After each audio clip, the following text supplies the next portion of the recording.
Good morning to all. Cost അക്കൗണ്ടിങ്ങിൻ്റെ പുതിയ ക്ലാസ്സിലേക്ക് എല്ലാവർക്കും സ്വാഗതം. നമുക്കിന്ന് പഠിക്കാനുള്ള topic techniques or methods of inventory control. നിങ്ങൾക്ക് പഠിക്കാനുള്ളത് 5 ടെക്നിക്സ് ആണ്. അതിൽ first one ABC analysis, then second one VED analysis, third one FSN analysis, fourth one stock level, fifth one economic order quantity. അതിൽ first one ABC analysis. Under ABC analysis, all materials are classified into 3 categories, A, B and C according to value. Category A includes high value materials. Category B includes medium value of material. Category C includes lower value of materials. According to this technique, a greater or strict control is exercised over Category A materials. A moderate or medium control is exercised over Category B materials, and relatively lesser degree of control over Category C materials. It is also known as always better control method. ABC analysis എന്ന് പറഞ്ഞാൽ മെറ്റീരിയൽസിൻ്റെ അതിൻ്റെ വാല്യൂവിൻ്റെ ബേസിസിൽ മെറ്റീരിയൽസിനെ 3 classify ചെയ്യുന്നു, A, B and C. ഏറ്റവും കൂടുതൽ value ഉള്ള materials A കാറ്റഗറിയിലാണ് ഉൾപ്പെടുന്നത്. കുറച്ചും കൂടെ വാല്യൂ കുറഞ്ഞ മെറ്റീരിയൽസ് B കാറ്റഗറിയിലാണ് ഉൾപ്പെടുന്നത്. വാല്യൂ കുറവുള്ള മെറ്റീരിയൽസ്, ഏറ്റവും വാല്യൂ കുറവുള്ള മെറ്റീരിയൽസ് C കാറ്റഗറിയിൽ ഉൾപ്പെടുന്നു. ഏറ്റവും വാല്യൂ കൂടുതലുള്ള മെറ്റീരിയൽസ് A കാറ്റഗറിയിൽ, കുറച്ചും കൂടെ വാല്യൂ കുറഞ്ഞ മെറ്റീരിയൽസ് B കാറ്റഗറിയിൽ, വാല്യൂ തീരെ ഇല്ലാത്ത മെറ്റീരിയൽസ് C കാറ്റഗറിയിൽ ഉൾപ്പെടുന്നു.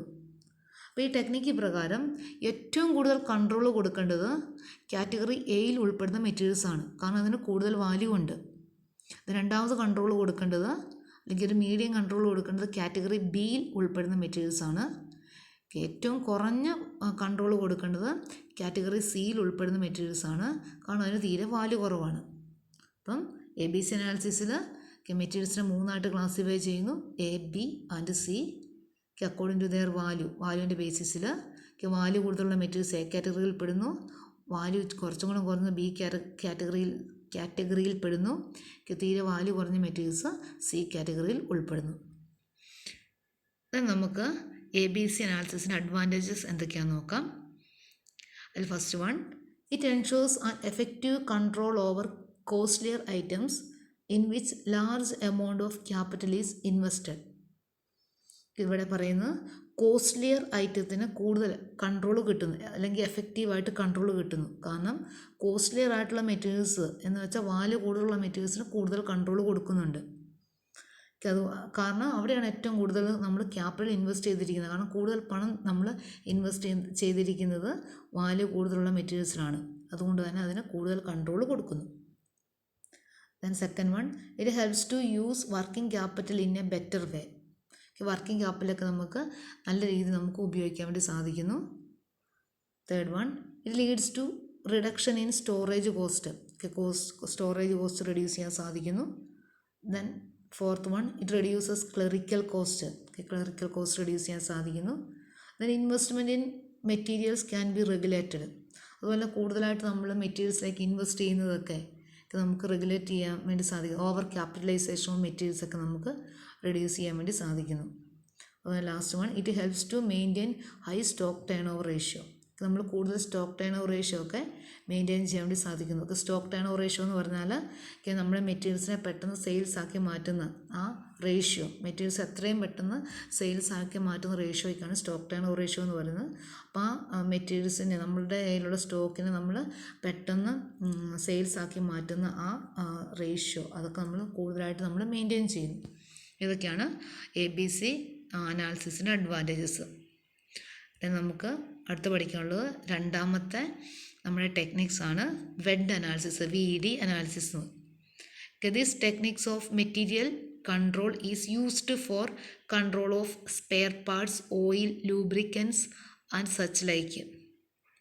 നമ്മൾ വെഡ് അനാലിസിസ് ഉപയോഗിക്കുന്നത് ഈ സ്പെയർ പാർട്സ്, ഓയിൽ, ലൂബ്രിക്കൻ്റ് അങ്ങനെയുള്ള ഐറ്റത്തിനാണ് നമ്മൾ ഈ വെഡ് അനാലിസിസ് ഉപയോഗിക്കുന്നത്. അപ്പോൾ ഈ വെഡ് അനാലിസിസ് പ്രകാരം spare parts R classified into vital, essential and desirable.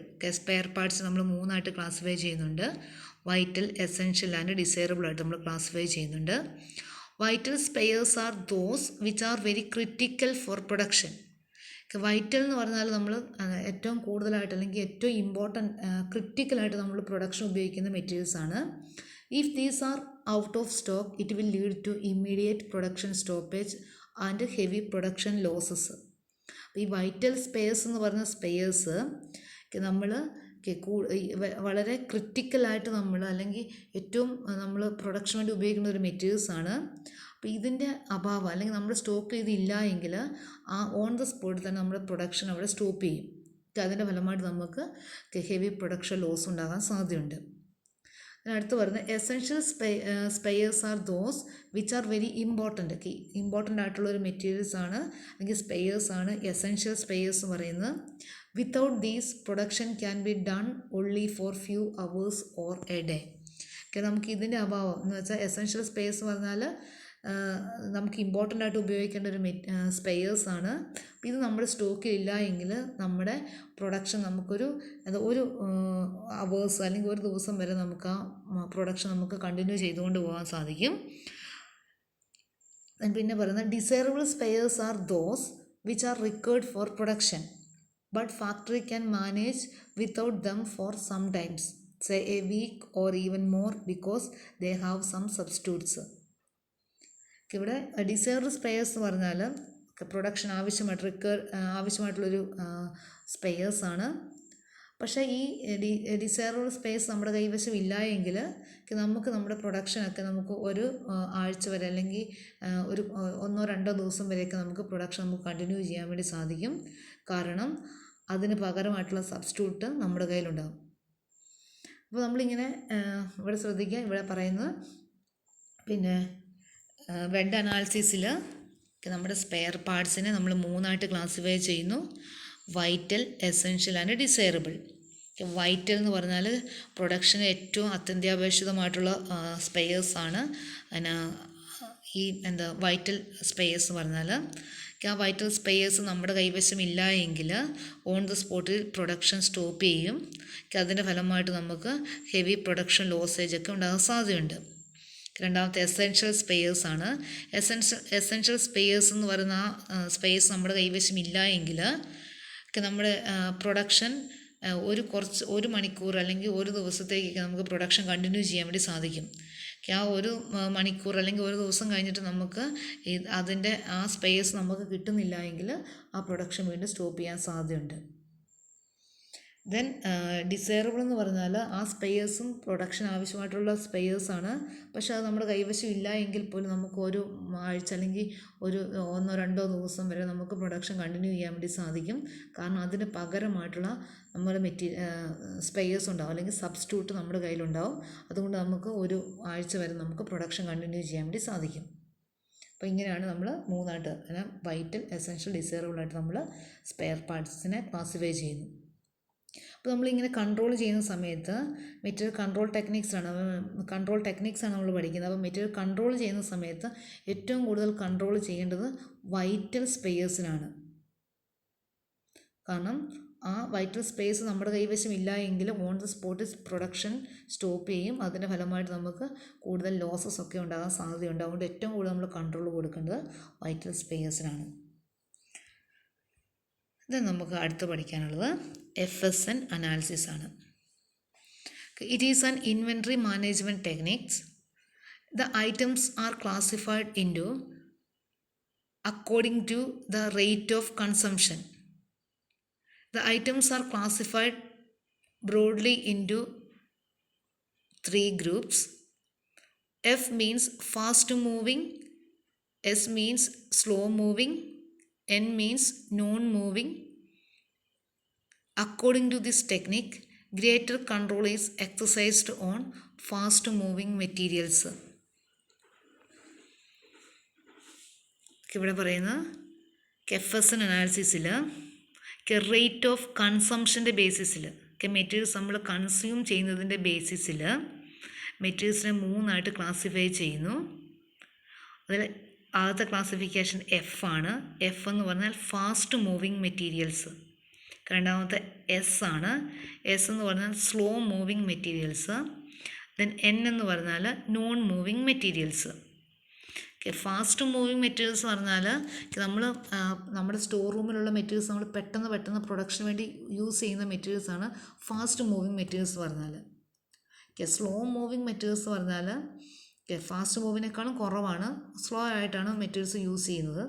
Non moving materials പറഞ്ഞാൽ വല്ല കാലത്തും വല്ലതും ആ മെറ്റീരിയൽസ് യൂസ് ചെയ്യുന്നത് മാത്രമേ ഉണ്ടാവുള്ളൂ. അധികമൊന്നും നമ്മൾ അങ്ങനെയുള്ള മെറ്റീരിയൽസ് പ്രൊഡക്ഷൻ വേണ്ടി എടുക്കാറില്ല. അപ്പോൾ നമ്മൾ കൂടുതലായിട്ട് പ്രൊഡക്ഷൻ വേണ്ടി എടുക്കുന്ന മെറ്റീരിയൽസിനെ ഫാസ്റ്റ് മൂവിങ് മെറ്റീരിയൽസ് പറയുന്നു. സ്ലോ മൂവിങ് എന്ന് പറഞ്ഞാൽ ഫാസ്റ്റ് മൂവിനേക്കാളും കുറവ്, സ്ലോ ആയിട്ട് നമ്മൾ പ്രൊഡക്ഷൻ വേണ്ടി എടുക്കുന്ന മെറ്റീരിയൽസാണ് സ്ലോ മൂവിങ് മെറ്റീരിയൽസ്. ഇപ്പം നോൺ മൂവിങ് മെറ്റീരിയൽസ് പറഞ്ഞാൽ വല്ല കാലത്തും കുറച്ച് മാത്രം നമ്മൾ ഉപയോഗിക്കുന്ന മെറ്റീരിയൽസാണ് സ്ലോ മൂവിങ് മെറ്റീരിയൽസ് പറഞ്ഞാൽ, നോൺ മൂവിങ് മെറ്റീരിയൽസ് പറഞ്ഞാൽ. അപ്പോൾ നമ്മൾ ഏറ്റവും കൂടുതൽ കൺട്രോൾ കൊടുക്കേണ്ടത് ഫാസ്റ്റ് മൂവിങ് മെറ്റീരിയൽസാണ്. കാരണം കൂടുതൽ ആ മെറ്റീരിയൽസാണ് നമ്മൾ കൂടുതലായിട്ട് യൂസ് ചെയ്യുന്നത്. അപ്പോൾ അതിന് നമ്മൾ കൂടുതൽ കൺട്രോൾ കൊടുക്കണം. ദെൻ നെക്സ്റ്റ് അടുത്ത് നമുക്ക് പഠിക്കാനുള്ളതാണ് സ്റ്റോക്ക് ലെവൽ.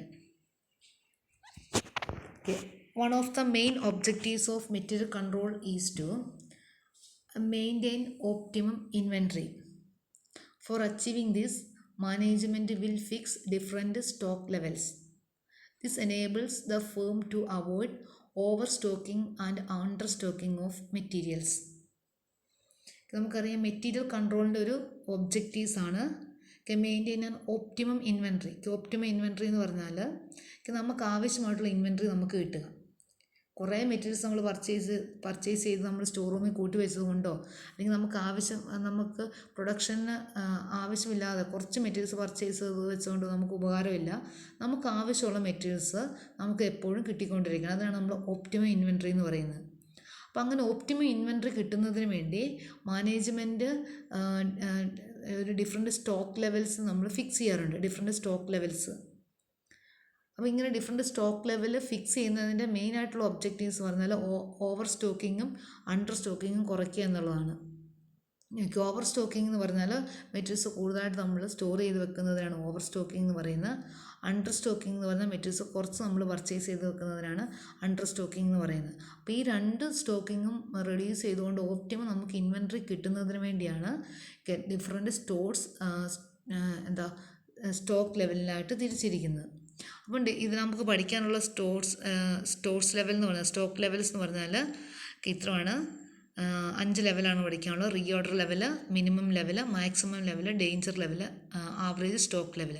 എന്ന് വെച്ചാൽ നമ്മുടെ ഇൻവെൻട്രിയിലുള്ള സ്റ്റോക്ക് എന്ന് വെച്ചാൽ മെറ്റീരിയൽസിനെ നമ്മുടെ സ്റ്റോഴ്സിലുള്ള ഇൻവെൻട്രീസിനെ നമ്മൾ 5 നമ്മൾ തിരിക്കുന്നു. 5 ലെവലായിട്ട് തിരിക്കുന്നു. നമ്മൾ ഓരോ ലെവലായിട്ടാണ് തിരിക്കുന്നത്. ഡിഫറെൻറ്റ് സ്റ്റോക്ക് ലെവൽ എന്നാണ് പറയുന്നത്. അപ്പോൾ 5 ലെവലായിട്ട് തിരിക്കുന്നു. അപ്പോൾ അതിനകത്തൊന്ന് reorder level, minimum level, maximum level, danger level, average stock level എന്ന് ഓരോ ലെവലായിട്ട് തിരിക്കുന്നു.